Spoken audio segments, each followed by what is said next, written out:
Good afternoon, ladies and gentlemen. Now, a couple of things I need to explain before we actually get going is that we're going to do some slightly shorter articles for the next couple of days. The reason's because I am completely worn out because earlier today I actually volunteered to do about 5.5 hours of work, specifically manual labour. But as a result, I got injured while I was at work, and if you can see, like, my wrist here is that a stack of chairs fell against me, and they pinned my hand against a marbled table, and it twinges a little bit here and there. It's nowhere near as bad as it was 2 hours ago. Sorry, 3 hours ago. Good lord, where does the time fly? And well, that's the only explanation I have up my sleeve, so it is what it is. So, with that being said, however, Chris's magical thinking.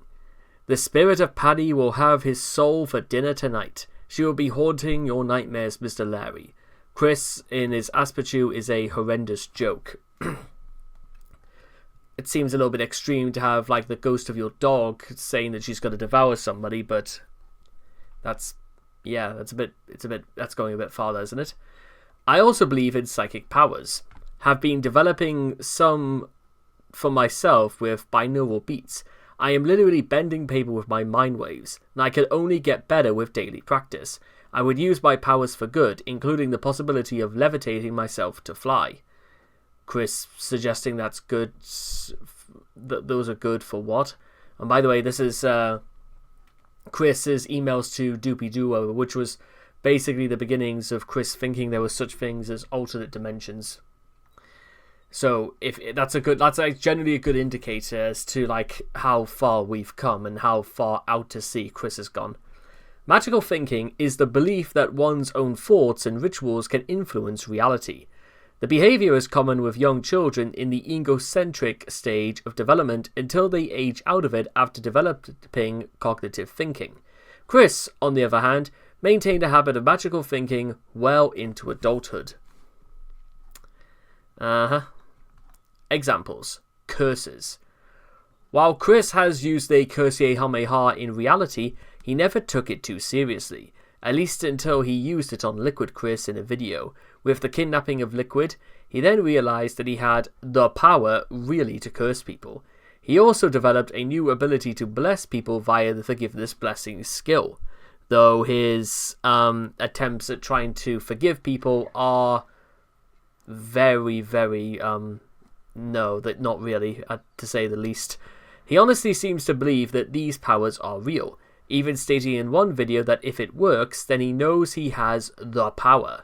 Chris later stated in a music video that if people antagonize him, they will be cursed, but if you're true and honest, you will receive blessings. The most notorious example is the Kamehameha, a power that supposedly bestows terrible fortune upon the recipient. Chris has performed this curse on innumerable occasions, both over the internet and in public. He has even retracted the curse, albeit reluctantly, on at least 3 occasions, with a forgiveness blessing which further cements Chris's belief in its efficiency. Despite the fact that even Chris during this time claimed to be a Catholic and was trying to go about using black magic, which was also something that Mr. Leary pointed out to Chris via a phone call. Healing powers. One of the earliest examples of Chris's magical delusions are the powers of healing. In 2013, he made a post claiming that My Little Pony taught that friendship could provide both magic and healing. In 2018, he would begin to obsess over magical pebbles, with purported healing properties due to interference from the idea guys from mid-2019. Chris would start to believe that he was being possessed by Magi-chan, and as of such could perform many of Magi-chan's magical powers, with one such ability of his being the ability to heal others. He would use his healing touch on Bob, and demonstrated his ability on Art M, the gamer from Mars, in December of that year. which is this, by the way, Chris demonstrating his healing powers to a bewildered Art M in a strange, unintentional homage to another famous photo. Which, well, I may as well just blow the whole thing up anyway, so here it is. Chris, in one of his classic stages of trying not to evacuate himself while standing in his gazebo, while Art just looks as though he wish he was anywhere else. Chris's obsession with healing seemed to grow more and more over the years, to the point where he believed he could use his healing abilities regardless of whether he was possessed or not, no doubt contributing to his messiah complex. In 2020, Chris, whilst role-playing as Sonichu, claimed that praying to Chris would cure others of illness and disease. And in 2021, Chris frequently mentioned the phrase self-healing either as a prayer or to describe his own mental state. Whilst the term self-healing is never properly defined by Chris, it's likely meant to just be emotional recovery with a superstitious tinge. Unfortunately, due to recent events, the term has adopted a more sinister meaning. Yeah, I mean, they're not wrong. Voodooism. In Chris's case, he seems to believe that his tirades and tantrums will somehow affect his perceived enemies. His attacks on the clown doll, for instance, are a metaphorical threat, but also suggest an attempt at somehow literally harming the trolls through sympathetic magic, like a voodoo doll. He views his revenge against his enemies in the comic or in Soul Calibur 3 as being equivalent to actual revenge, rather than simply venting. In September 2013, Chris created voodoo dolls out of Lego to represent Megan Schroeder, Michael Snyder, and Mary Lee Walsh, people who refused to cave in to Chris's demands, earning them the title of the top 3 friends and enemies of Chris's lifetime. He derived satisfaction from tormenting the dolls by shaking them in a container and leaving them upside down. Chris again used voodooism as part of his tantrum over Trump becoming president. Upon learning of the election results, he kicked a Transformers toy meant to represent President-elect Trump. Following this, he created effigies of Trump and Vice President pick Mike Pence out of a Lego and hanged him. I wish I could say, well, yeah, exactly.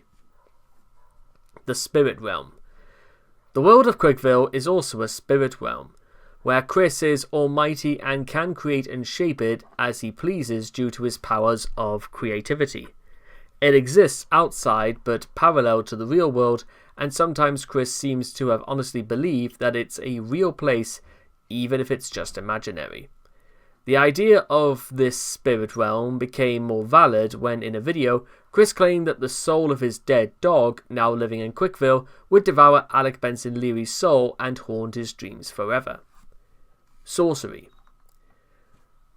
Through Chris's perception of God as an instrument of his will comes the delusion that he has magical powers that will permit him to eventually succeed over the enemies that he is unable to dispatch by any more conventional means. Chris's sorcery was among his more egregious behaviors that were not merely atypical of a Christian, but in fact explicitly prescribed by his faith. Galatians 5:19-20 lists witchcraft as one of the more blatant acts of sin, and Exodus 22:18 commands, "Thou shalt not suffer a witch to live." That's right, there's a biblical mandate for Chris's death. But unfortunately, again, it's Chris's day of judgment is not quite upon us yet. Alec Benson Leary, in one of his phone calls with Chris, attempted to point out the thoroughly un-Christian nature of Chris's dabbling in black magic, but his reasoning appeared to have little effect. Of course, his magical practices have only become even more blatant since proclaiming himself a CPU goddess, including threatening trolls on social media with supernatural retribution meted out by himself. Then a short argument on the Dimensional Merge. The Dimensional Merge is Chris's grand set and most convoluted magical thinking to date. The idea guys created the concept and brainwashed Chris into believing it, and he has since made it a major part of his day-to-day life. Chris actually believes he is a goddess who has the ability to merge this dimension, 1218, with alternate dimensions home to every fictional character created, including his very own Sonichu. For Chris, getting to see Sonichu in real life is probably enough to warrant a fantasy of this caliber, though his motivation for the merge is deeply rooted in personal and very real failures. From his financial woes to his lack of a significant other, Chris plans for the dimensional merge to fix his life. Not only will all of Chris's funds from Quickville be transferred to him, his polyamorous marriage to 4 Pokemon will be official. If Chris has a problem, you can bet the merge has a solution for it. Necromancy. Chris also appears to believe that he can, to an extent, talk to the deceased. He told Sarah May that when he touched his dead Aunt Karina's hand, he could hear her spirit, along with the spirits of his grandparents and great-grandparents. He also claimed that God Jesus told him to make the trip and go to Julie. Additionally, Chris believes that he can harness the spirits of the dead to do his bidding, notably when he threatened Megan with revenge by him and his father's ghost, and when he warned Alec Benson Leary that his dead dog would have his soul for dinner and haunt his nightmares. During his time masquerading as Jenkins Jinkies on the Troll and Drain, Chris hoped to dissuade trolls by claiming that his house was haunted, describing an alleged encounter with the vengeful ghost of Paddy and his younger self. Chris apparently believed that trolls would heed this threat. On the 22nd of March 2021, he discussed with an unknown Watchmen member about fantasizing talking with the ghost of Claire Hu, a teenage girl who was murdered on a beach. I don't really know why, and it's probably not going to be explained either way, so moving on. Others. Kamehameha, placing bad luck and extreme misfortune on all of those who give me grief or hate. Forgiveness blessings. Curses all ailments of virus or physical qualities. Ono makes... Oh, what? Am I reading this, guys? I mean... Peaceful teaching immediately coming before... Good lord. Quells all disputes and disagreements within a 1,000-mile radius and turns all weaponry into dust. Come to me, my women. Locates and attracts... Okay, you know what, that's it. Fuck you, I'm not listening to that anymore. Chris's terrifying list of insane list of spells. Meanwhile, he also thinks that he has the power to brainwash people into following his commands, among other latent powers that he may discover when the opportunity presents itself. All of this magic is supposedly powered by his preferred personal relic de jour, either the medallion or the amethyst ring. How these items came to be imbued with magical properties has not been addressed. I pray the soul of my father gives you all nightmares. Chris on using the spirits of the dead. Why on earth would... Nah, I don't think Bob would have enough to do with that. Since 2016, Chris has watched a myriad of subliminal frequency hypnosis videos on YouTube, and believes that the marketed effects of the binaural beats he listens to will actually occur.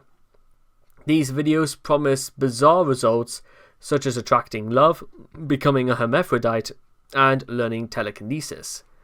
Throughout the mid-2010s, Chris added several concepts from New Age spirituality to his shamanism, including astral projection and the third eye, using them as methods to visit his imaginary friends. He also took an interest in mystical rocks such as healing crystals, keeping a pouch full of them around his neck, even though it caused him neck pain.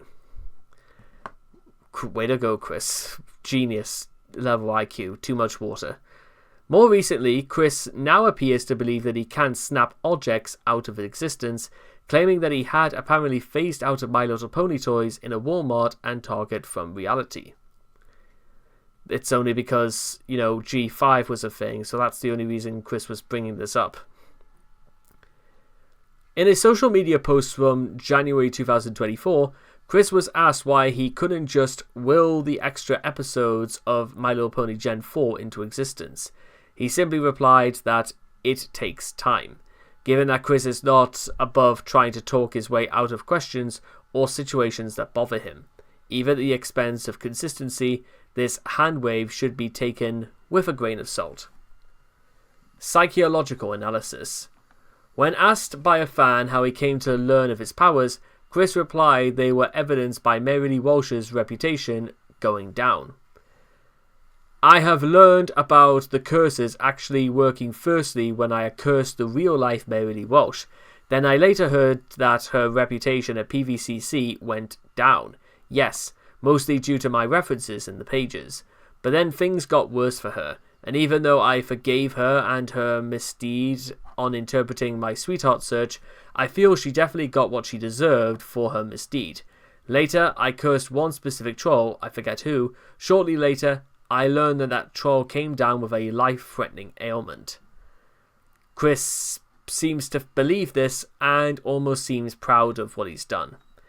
This is a textbook example of magical thinking. This gives Chris a belief of some degree of power over his own life, no matter how illusionary. This use of fantasy is considered by the psychological community to be an immature defense mechanism. Wow, so again, it never ceases to amaze me that in just about all corners of the earth and in every community you can imagine, Chris is basically outcast before he ever got the opportunity to stalk anyone he laid eyes on.